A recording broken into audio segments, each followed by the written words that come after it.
ಅರಿಶಿಣ ಹಾಕಿ ರೀಲ್ಸ್ ಮಾಡುವವರೇ ಎಚ್ಚರ ಎಚ್ಚರ.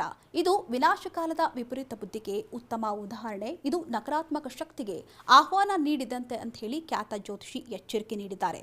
ಹೌದು, ಇತ್ತೀಚೆಗೆ ಸೋಷಿಯಲ್ ಮೀಡಿಯಾದಲ್ಲಿ ಒಂದು ಟ್ರೆಂಡ್ ಶುರುವಾಗಿದೆ. ಅದೇನಂತ ಹೇಳಿದ್ರೆ, ರಾತ್ರಿ ಅಥವಾ ಕತ್ತಲೆಯಲ್ಲಿ ಬಾಟಲ್ನಲ್ಲಿ ನೀರು ಹಾಕಿ ಅದಕ್ಕೆ ಅರಿಶಿಣ ಬೆರೆಸುವಂಥ ರೀಲ್ಸ್ಗಳು.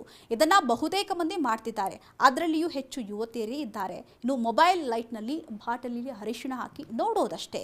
ಕೆಲವೊಮ್ಮೆ ಯಾವುದು ಯಾಕೆ ಟ್ರೆಂಡ್ ಆಗ್ತಿದೆ ಅಂತ ಹೇಳೋಕೆ ಕಷ್ಟ.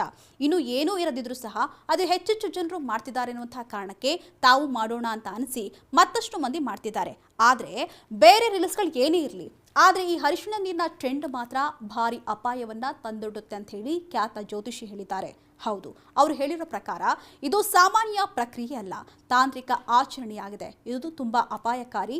ನೀರಿನಲ್ಲಿ ಅರಿಶಿಣ ಹಾಕುವಂತಹ ಕ್ರಮವನ್ನ ಬ್ಲ್ಯಾಕ್ ಮ್ಯಾಜಿಕ್ ಸಂದರ್ಭದಲ್ಲಿ ಬಳಸಲಾಗುತ್ತೆ. ಅರಿಯದೆ ಈ ರೀತಿ ರೀಲ್ಸ್ ಮಾಡಿದ್ರೆ ಅಂತಹವರು ತಮಗೆ ತಾವೇ ತೊಂದರೆಯನ್ನ ಆಹ್ವಾನಿಸಿಕೊಳ್ತಿದ್ದಾರೆ ಅಂತ ಹೇಳಿ ತಿಳಿಸಿದ್ದಾರೆ.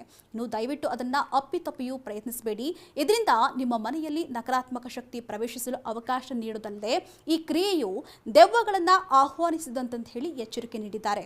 ಇನ್ನು ದೆವ್ವ ಭೂತ ಪ್ರೇತಗಳನ್ನ ನಂಬಿ ಅಥವಾ ಬಿಡಿ, ಆದರೆ ನಕಾರಾತ್ಮಕ ಶಕ್ತಿಯೊಂದು ಇದೆ ಎನ್ನುವುದಂತೂ ಸುಳ್ಳಲ್ಲ. ಇಂತಹ ಕ್ರಿಯೆಯಿಂದ ನಿಮ್ಮ ಜೀವವನ್ನ ನೀವೇ ನಕಾರಾತ್ಮಕತೆಗೆ ತಳ್ಳಿಕೊಂಡಂತೆ ಅಂತ ಹೇಳಿ ಎಚ್ಚರಿಕೆ ನೀಡಿದ್ದಾರೆ.